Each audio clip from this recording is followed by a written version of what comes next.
The giant space station floated in the darkness above Centauri Prime. Inside its crystal walls, representatives from 47 different alien species gathered for an emergency meeting. The room buzzed with strange sounds as translation devices worked to convert hundreds of languages into something everyone could understand. Commander Vexith of the Krell Empire stood at the center of the circular chamber. His 4 eyes gleamed with excitement as he showed his plans to the council. He was tall, covered in dark armor-like skin, and his mouth had sharp mandibles that clicked when he spoke.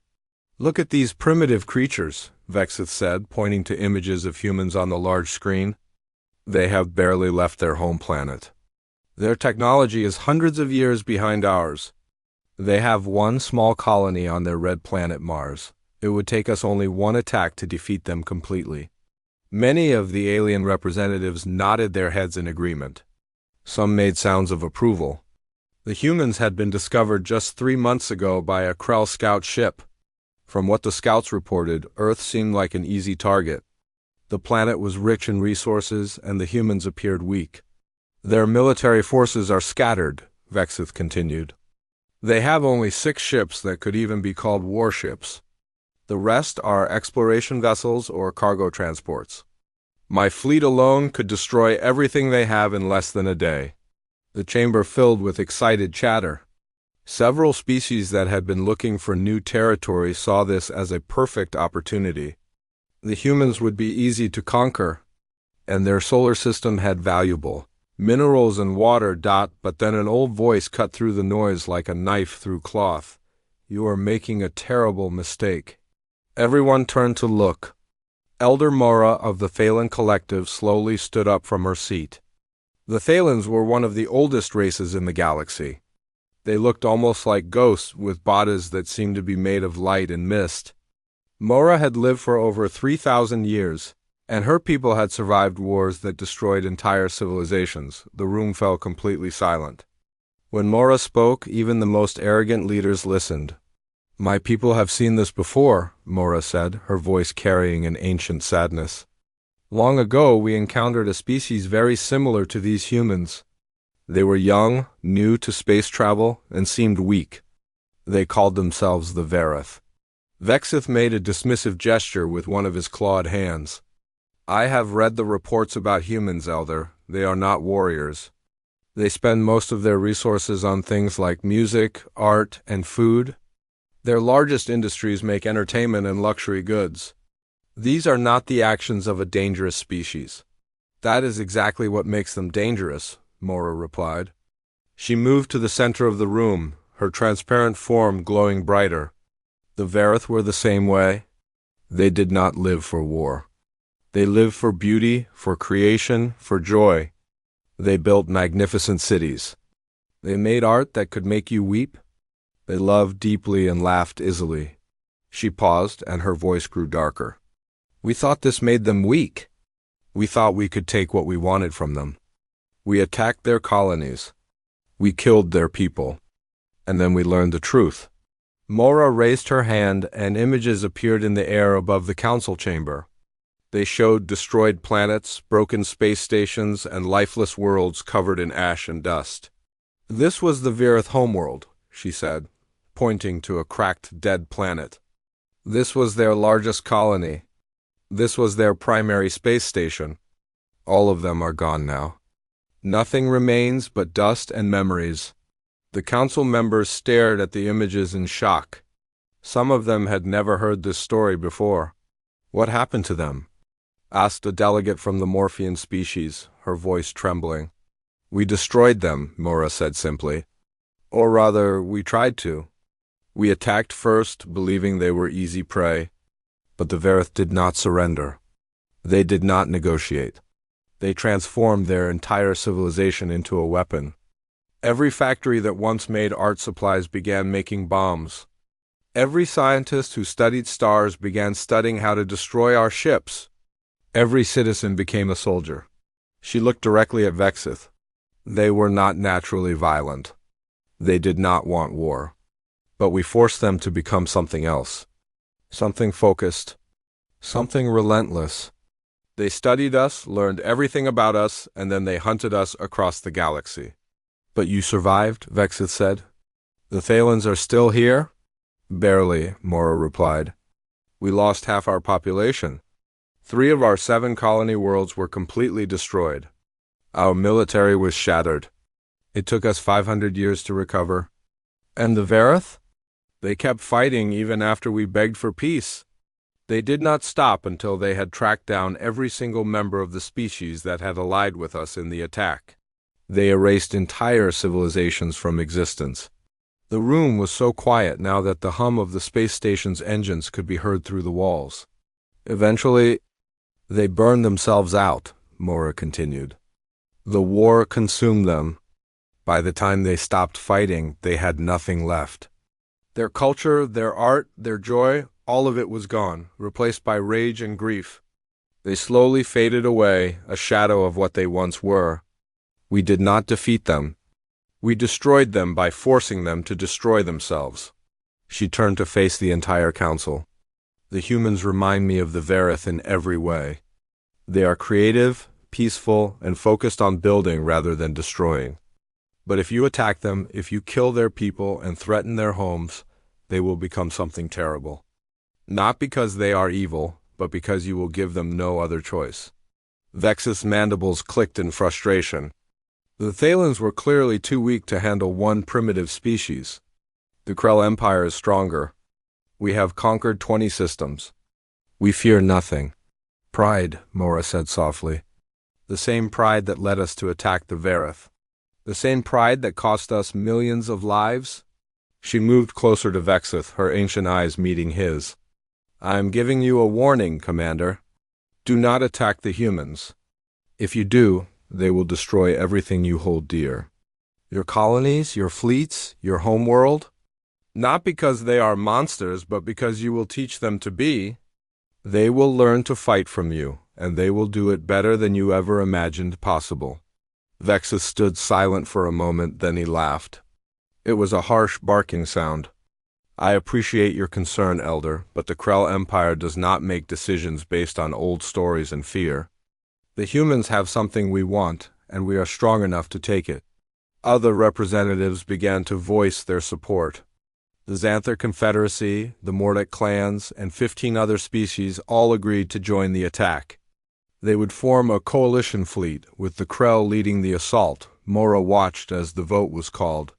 Despite her warnings, despite the story she had shared, the Council chose war. 31 species voted to attack Earth and its colonies. Only 16 voted against it, as the chamber emptied and the representatives left to prepare their fleets. Mora remained alone. She looked at the star charts displayed on the walls, showing the location of Earth and its small solar system. Such a tiny, insignificant place in the vast galaxy. And yet she knew what was coming. Forgive me, humans, she whispered into the empty chamber. Forgive us all for what we are about to do to you. You do not deserve this. You have done nothing wrong. But my people will not listen, just as they did not listen 3,000 years ago. She thought of the Vareth, of their beautiful cities turned to weapons factories, of their songs replaced by war cries, of their artists becoming soldiers. She thought of the terrible price both sides had paid for that ancient conflict. Please, she said quietly, when the time comes, remember that some of us tried to stop this. Remember that not all of us wanted war. And when you have the power to destroy us all, as I know you will, please find the strength to show mercy. Do not become like the Vareth. Do not let this war consume everything good in you. But her words echoed in the empty chamber, heard by no one. The decision had been made. The fleet would launch in 30 days, and Earth, peaceful and unaware, continued its quiet existence, not knowing that its entire future was about to change forever. In the darkness of space, the stage was set for a conflict that would reshape the galaxy. A war that began with arrogance and ignorance would teach everyone involved lessons they would never forget. And humanity, which had spent centuries dreaming of finding friends among the stars, was about to learn that the universe could be cruel beyond imagination. Captain John Hayes stood on the bridge of the USS Endeavour, drinking his morning coffee and watching the stars drift past the viewport. The Endeavour was humanity's first real deep space exploration vessel, built to push beyond the edge of the solar system and see what lay in the darkness between stars.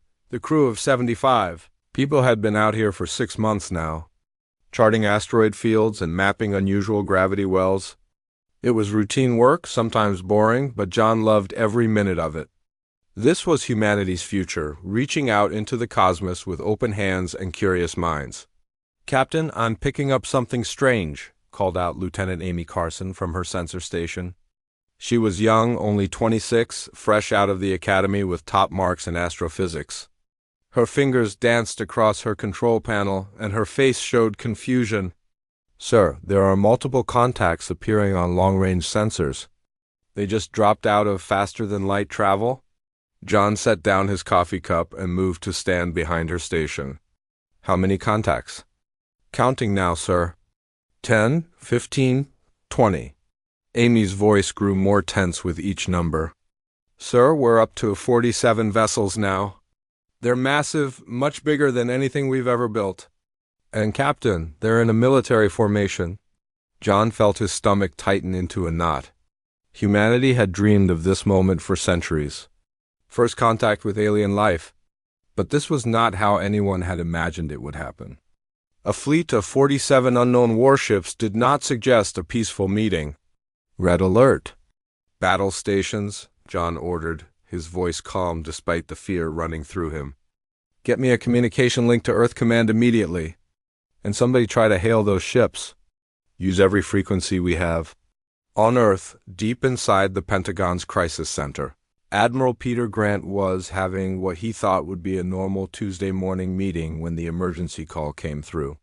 He watched the live video feed from the Endeavour with growing horror as the alien fleet assembled itself into an attack formation.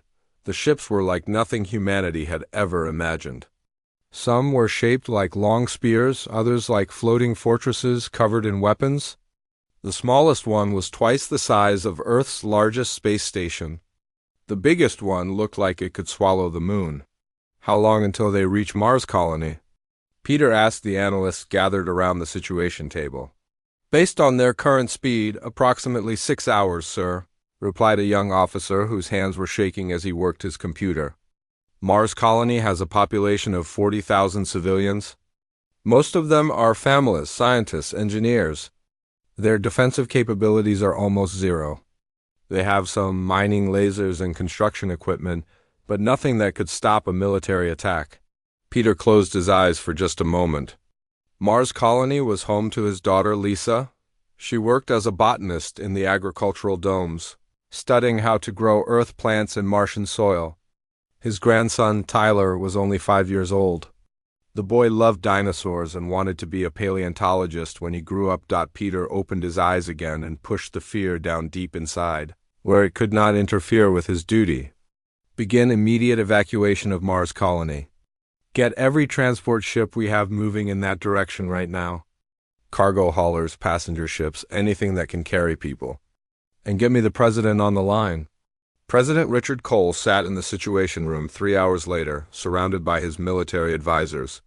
The Secretary of Defense, the Secretary of State, and a dozen other important officials. Everyone was watching the same video feed that showed the alien fleet getting closer to Mars with every passing minute. "We have tried every form of communication we can think of," Secretary of State Helen Morris reported. She looked exhausted already, even though the crisis was only a few hours old. "Mathematical sequences, prime numbers, radio signals, laser pulses, everything. They are not responding to any of it. Sir, I think we need to accept that this is a hostile force." Richard looked around the table at the faces of his advisors. Some looked scared. Some looked angry. All of them looked to him for answers he did not have. "How many people are still on Mars?" he asked quietly. Admiral Grant cleared his throat. 22,000, Mr. President. We got transport ships there as fast as we could, but there just was not enough time. We managed to evacuate 18,000 people, mostly children and the elderly. The colony director, Frank Murphy, refused to leave. He said he would not abandon his people. Richard felt the weight of those numbers pressing down on him like a physical thing. 22,000 human beings. People with families, dreams, hopes. People who had volunteered to be pioneers, to build a new world for humanity. And now they were about to die because something out there in the dark had decided they did not matter. What are our military options? He asked. General Susan Palmer, the head of Space Command, pulled up tactical displays on the main screen. We have 6 military vessels in range of Mars: the Enterprise, the Liberty, the Constitution, the Defiant, the Valiant, and the Ranger. Mr. President, I need to be honest with you. These ships are outgunned by at least 10 to 1. Most of them were never designed for real combat. They are exploration vessels with some weapons added on. Against a fleet like this, they do not stand much of a chance. But they will fight. Richard asked. Yes, sir. They will fight. Every captain has already volunteered. They know the odds, and they are going anyway. Richard nodded slowly. He thought about all the speeches humans had written about meeting aliens, about joining a galactic community, about taking humanity's place among the stars as friends and partners. All of those dreams were dying in real time, replaced by the harsh reality that the universe could be hostile and cruel.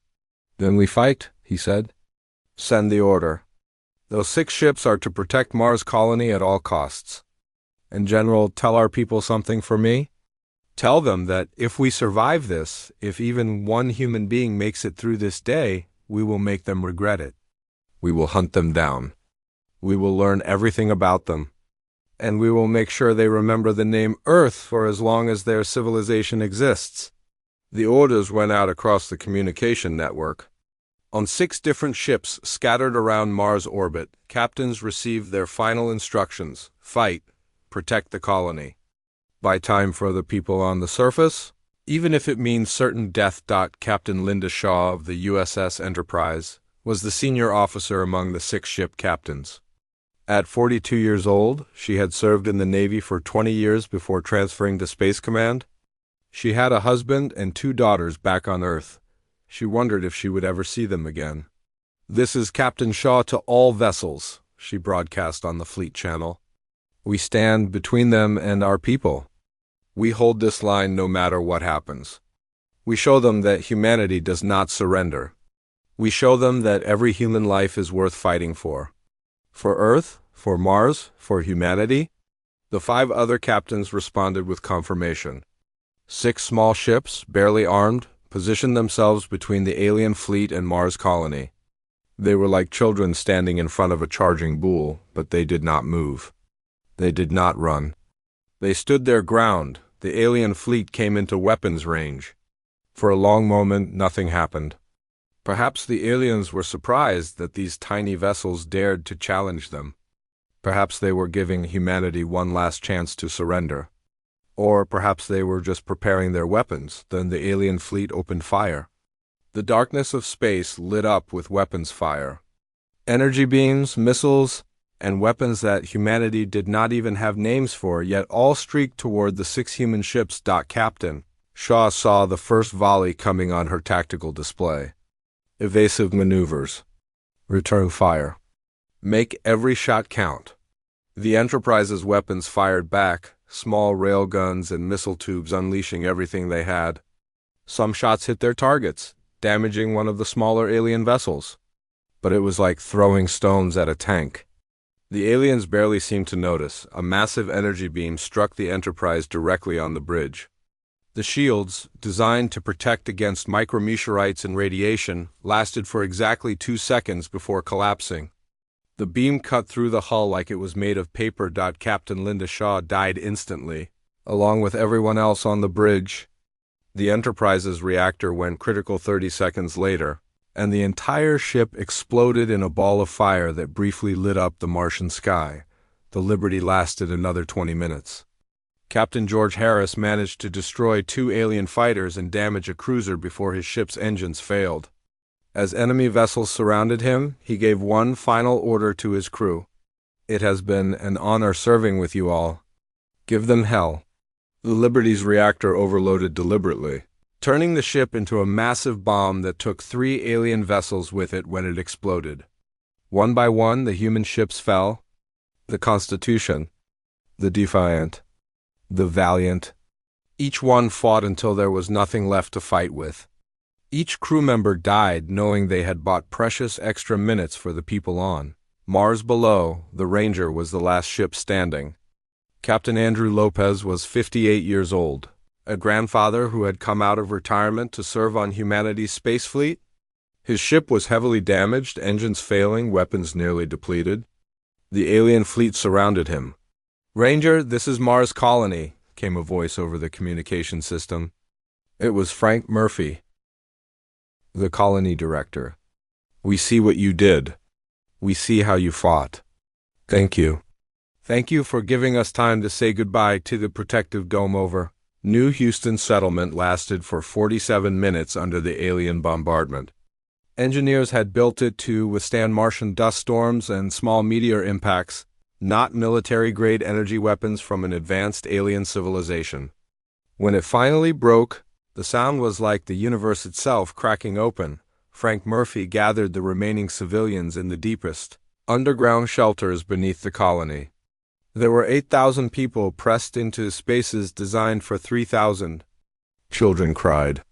Adults tried to stay calm for their sake, but everyone knew what was coming. The air was getting thin as the life support systems failed one by one. Emergency lights flickered. Frank looked at the faces around him, knowing these were the last moments for most of them. He was 62 years old, a career civil servant who had volunteered to help build humanity's first colony on another world. He had thought he would retire here, maybe see his grandchildren visit someday. "Listen to me, all of you," Frank said, his voice amplified by the emergency speaker system. "Some of us are not going to make it. That is just the truth, and I will not lie to you now. But I want you to know something. Earth knows what happened here. They watched us fight. They watched our brave pilots give their lives to protect us. And they will remember every single one of us. A little girl, maybe 8 years old, with red hair and freckles, pushed through the crowd and tugged on his sleeve. Her name was Katie, and Frank had seen her playing in the gardens just yesterday. She had been laughing then, chasing butterflies that had been brought from Earth. "Are the monsters going to kill us?" Katie asked, her voice small and scared. Frank knelt down so he was at her eye level.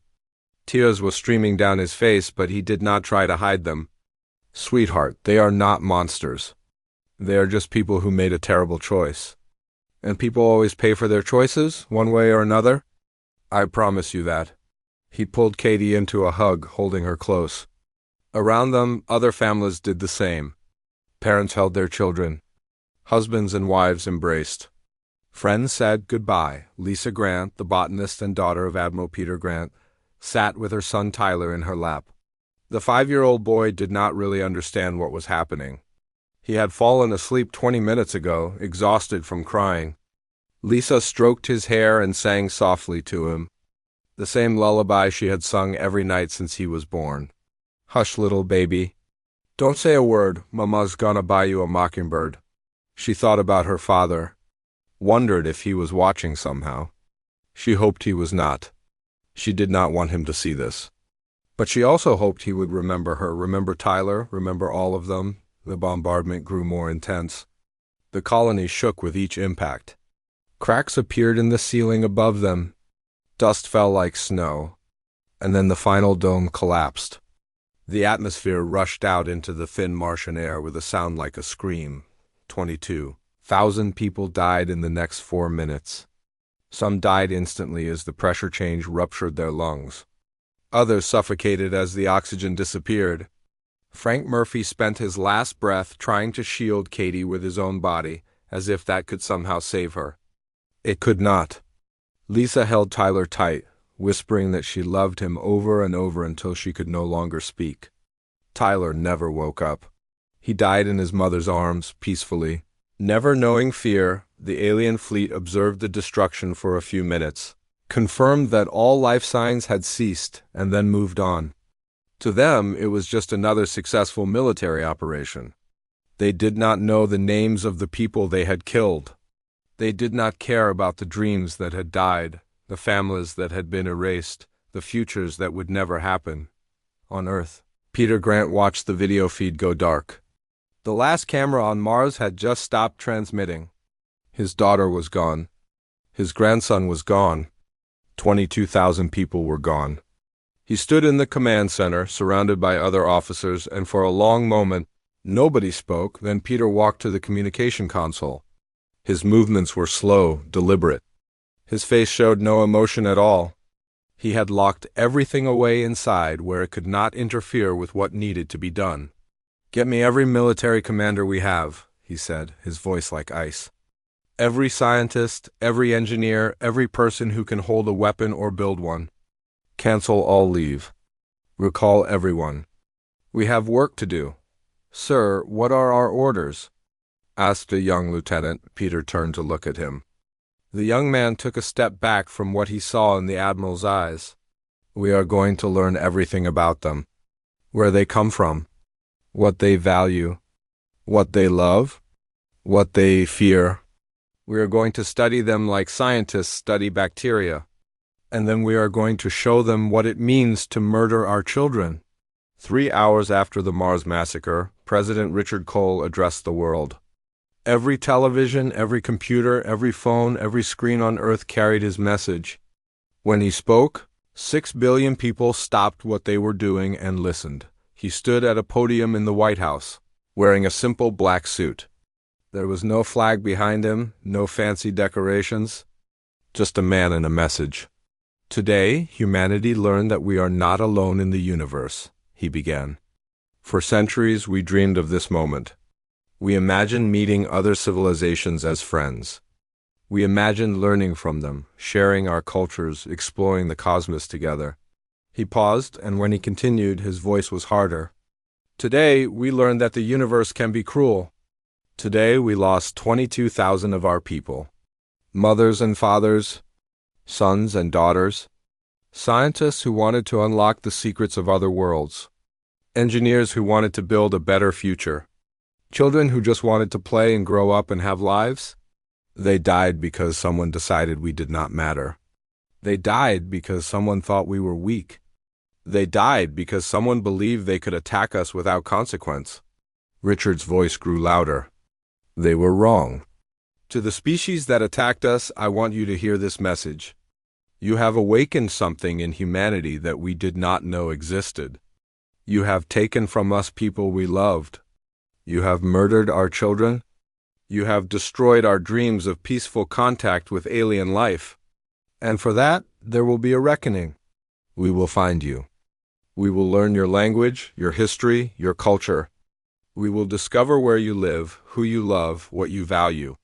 We will study your technology and improve upon it. We will become better than you, stronger than you, smarter than you.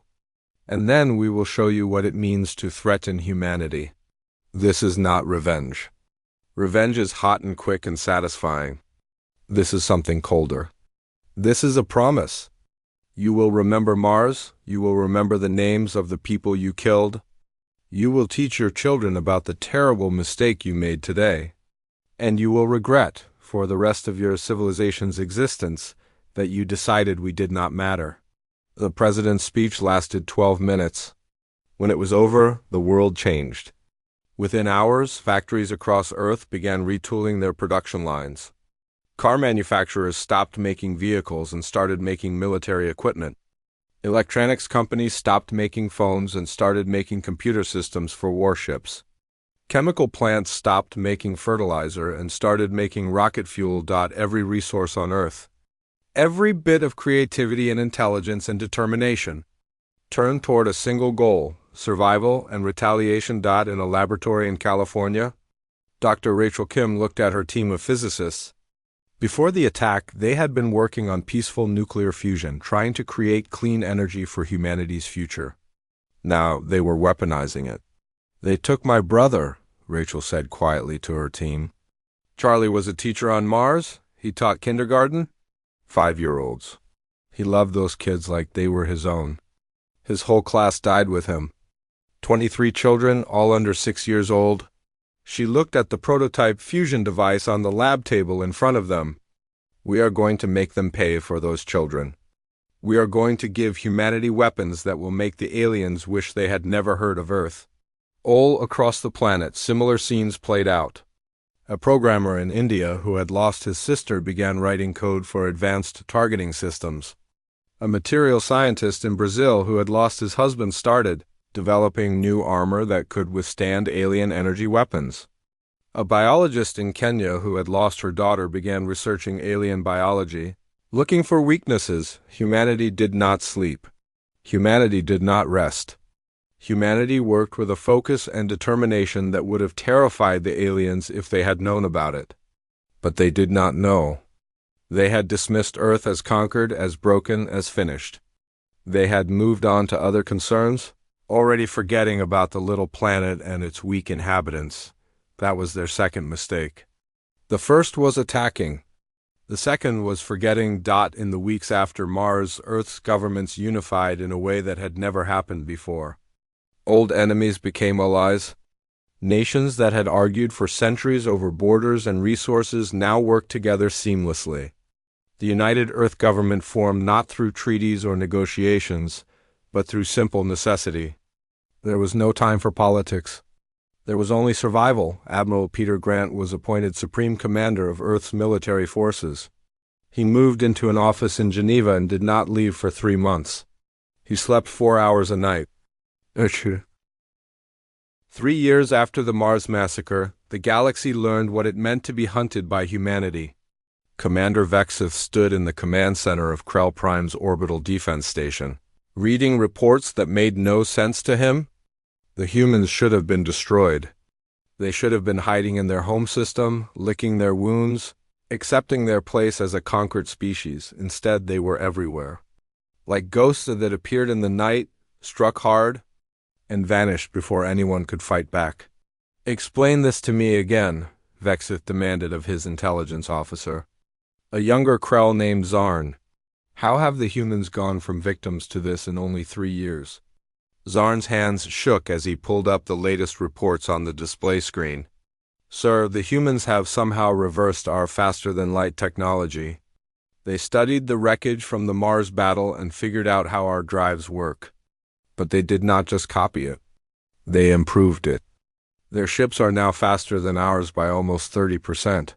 Vexith felt a cold sensation in his chest. That should be impossible. It took us 200 years to develop that technology. They did it in 6 months, sir. And they have developed something new.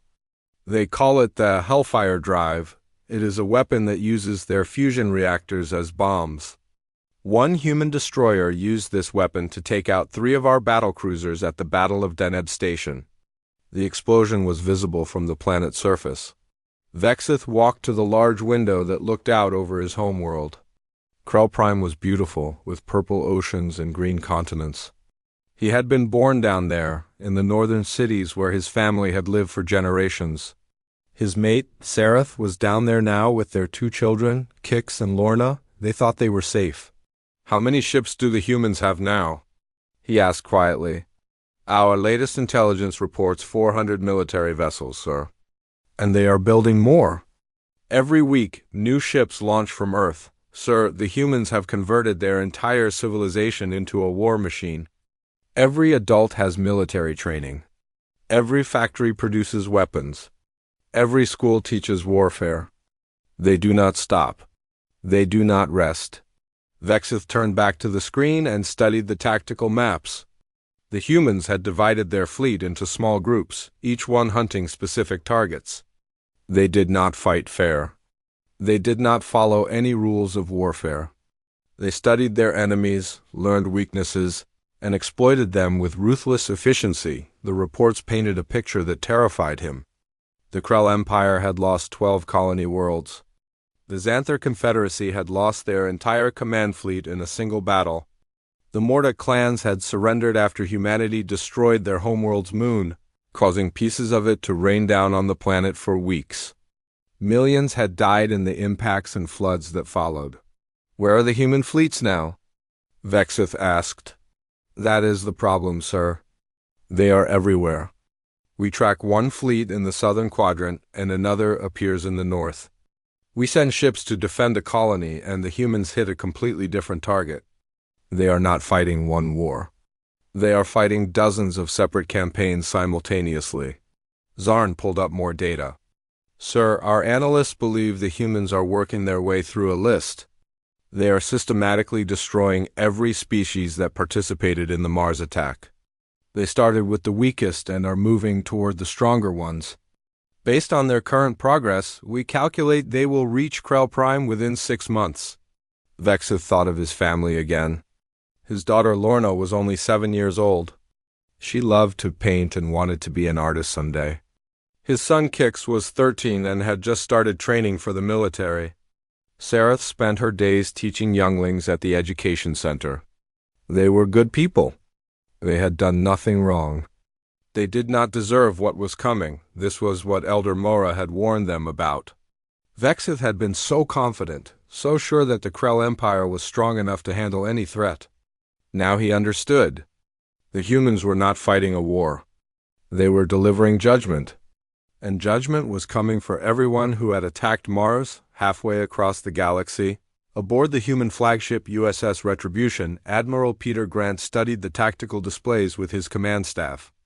The Retribution was the largest warship humanity had ever built, over 2 kilometers long and bristling with weapons.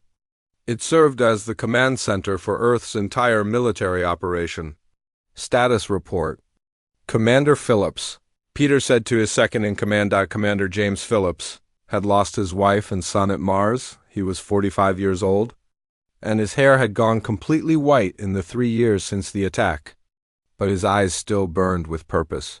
Sir, Battle Group 7 reports complete success at Xanther 4, enemy fleet destroyed. Orbital facilities neutralized.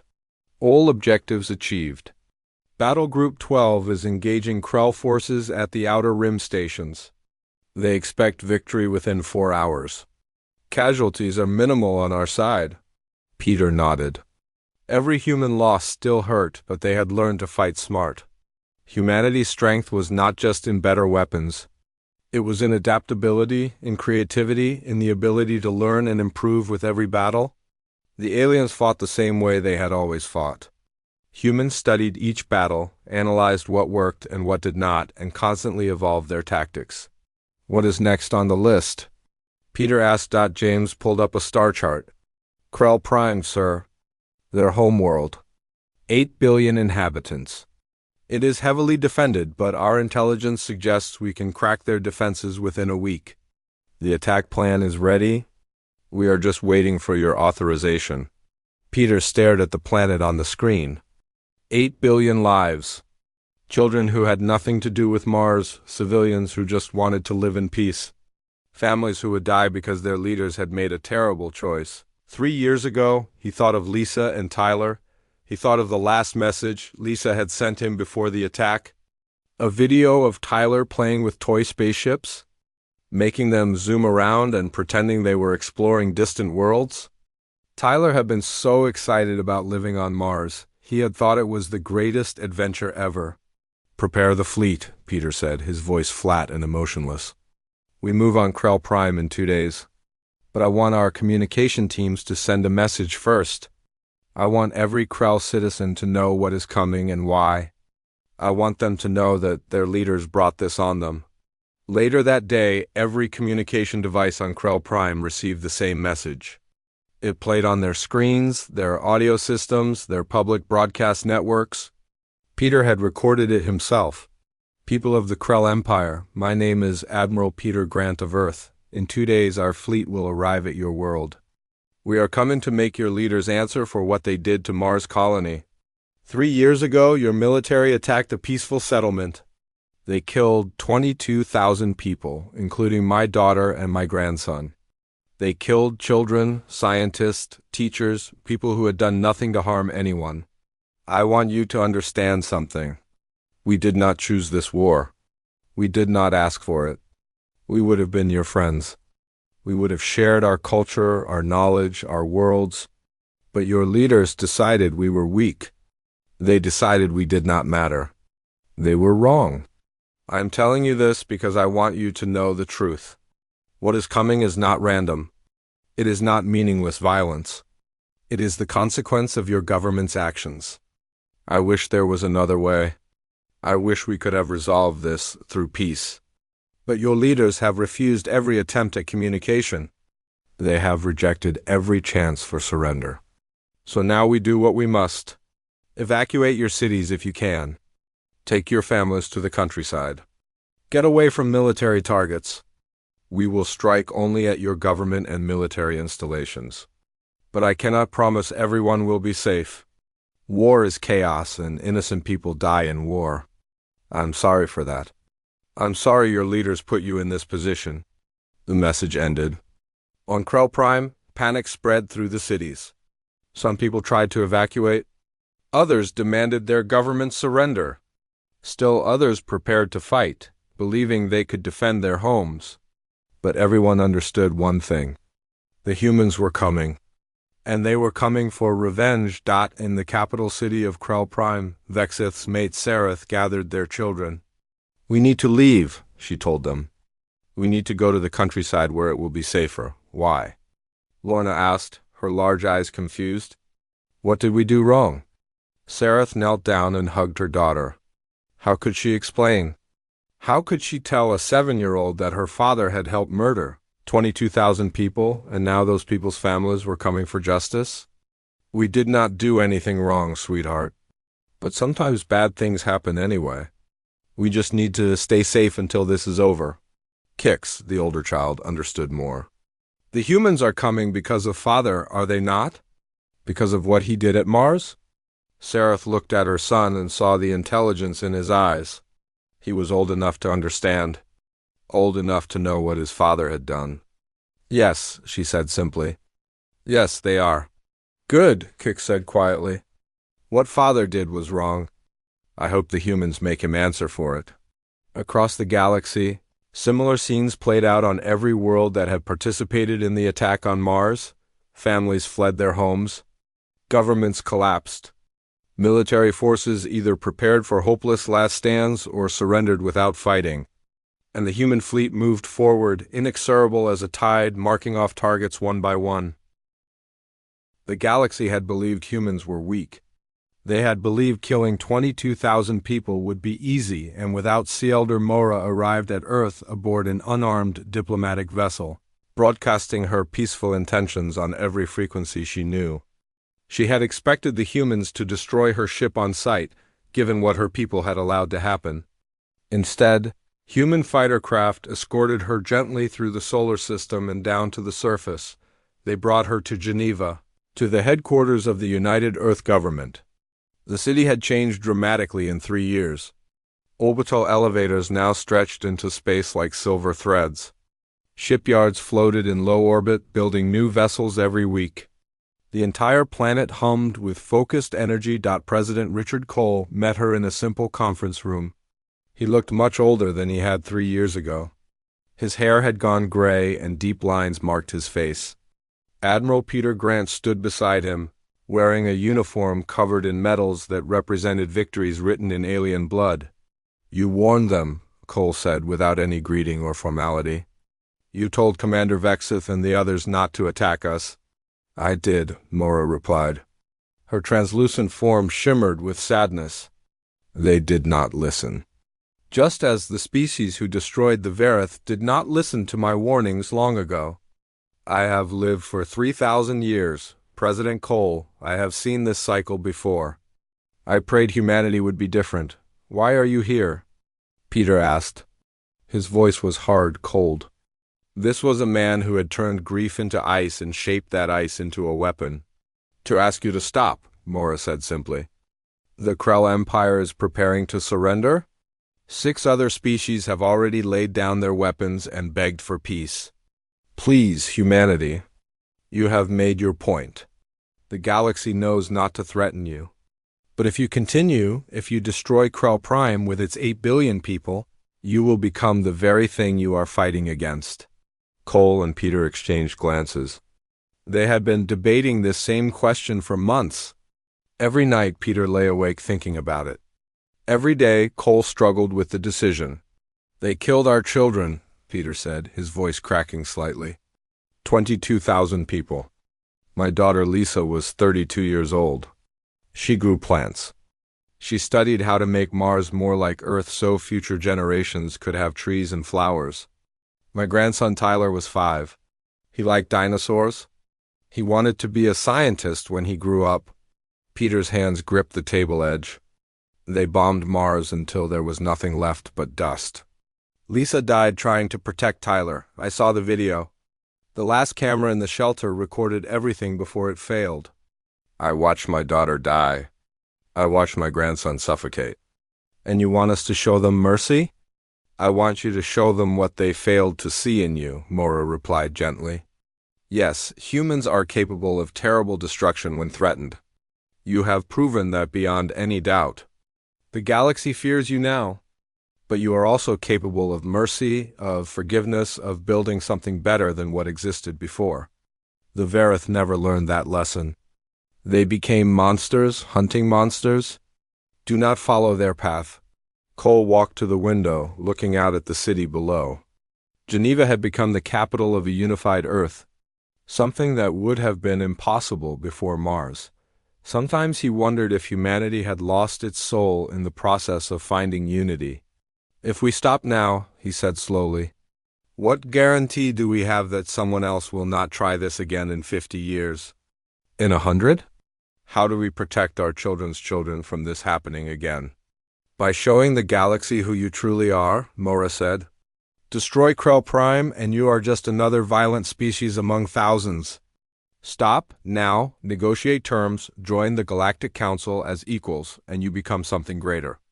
You become proof that mercy is not weakness. That a species can defend itself without losing its humanity. Peter shook his head, his eyes wet with tears he had held back for 3 years. I want them to hurt like we hurt. I want them to know what it feels like to lose everything. They do, Mora said softly. She moved closer to him, her ancient presence somehow comforting despite everything. Peter Grant, every species that attacked you has lost hundreds of thousands of lives. They know fear now. They know regret. They know what it means to make a terrible mistake and pay for it. But let me ask you something. Would Lisa want you to kill 8 billion people in her name? Would Tyler want his grandfather to become a monster? The words hit Peter like a physical blow. He turned away, his shoulders shaking. For the first time since Mars, he allowed himself to truly cry. Great, gasping sobs that came from deep in his chest. All the grief he had pushed down, all the pain he had converted into cold rage, came pouring out. Cole watched his friend and Admiral break down, and he made his decision. We will put it to a vote, he said. The Earth Council will decide. But Mora, if we show mercy, the galaxy needs to understand something. This can never happen again. Not to us, not to any other species. We will join your Galactic Council, but things are going to change. What do you want? Mora asked. A permanent human seat on the Galactic Council with full voting rights. Complete sovereignty over our territory. No alien military vessels in our space without permission. And something else. A memorial. On Krell Prime, for the 22,000 who died at Mars, a monument so large that every Krell child will grow up seeing it. They need to remember what their leaders did. They need to remember the cost. Cole's voice grew harder. And reparations. Not to destroy them, but to help us rebuild. Mars will be rebuilt. And every species that participated in the attack will send workers to help. Engineers, scientists, laborers. They will work alongside us. They will learn who we are. They will understand what they destroyed. Mora felt something she had not felt in centuries. Hope. Those terms are acceptable. I will present them to the Council. The vote on Earth took place 3 days later. Every nation, every region, every community sent representatives. The debate lasted for hours. Some argued for complete destruction of the Krell, saying anything less would show weakness. Others argued for mercy, saying humanity had already proven its strength. In the end, mercy won by a narrow margin. The human fleet stopped at the borders of Krell Prime's solar system. Instead of warships filled with weapons, humanity sent negotiators. Commander Vexith, stripped of his rank and position, stood in chains before the Galactic Council. He watched as President Cole addressed the assembled representatives from hundreds of species.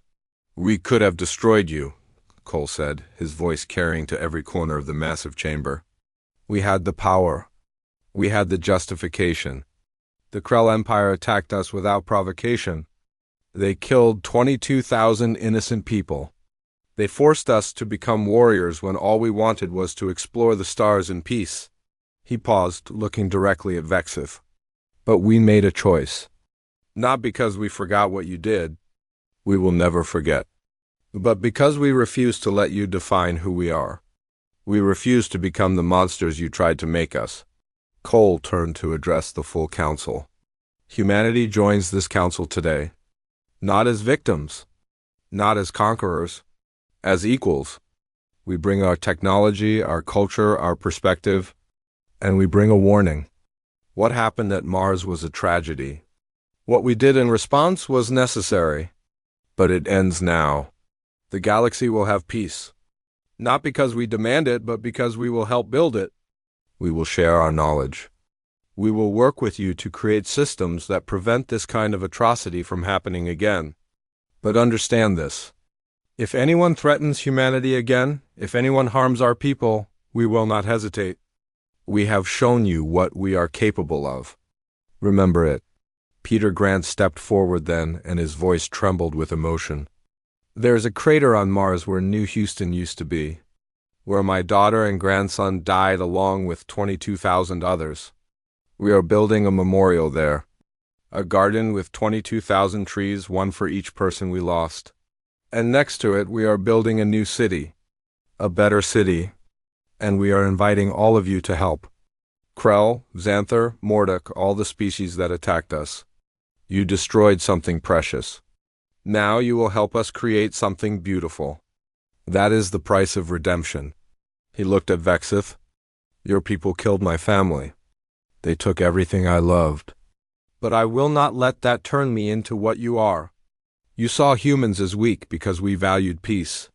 You did not understand that our strength comes from what we build, not what we destroy. You will learn that lesson now, whether you want to or not." Elder Mora stood and addressed the council. "This is what I tried to tell you 3 years ago, Vexith. Humans do not just destroy. They build. They forgive. They hope. You saw them only as weak prey. You did not see their true strength. That strength is not in their weapons, though those are formidable. It is in their ability to remain human even when they have every reason to become monsters. The treaty was signed that day. Humanity joined the Galactic Council as a full member. Reparations were agreed upon, and work began on rebuilding Mars. 5 years later, Ambassador Kyle Rogers stood on Mars, looking at the memorial garden. The 22,000 trees had grown tall beneath the new atmospheric domes, their leaves rustling in the artificial breeze. The technology had come from a collaboration between human and alien scientists. Together they had made Mars green again. Beside Kyle stood Ambassador Sareth, daughter of the disgraced Vexith. She had spent the last 5 years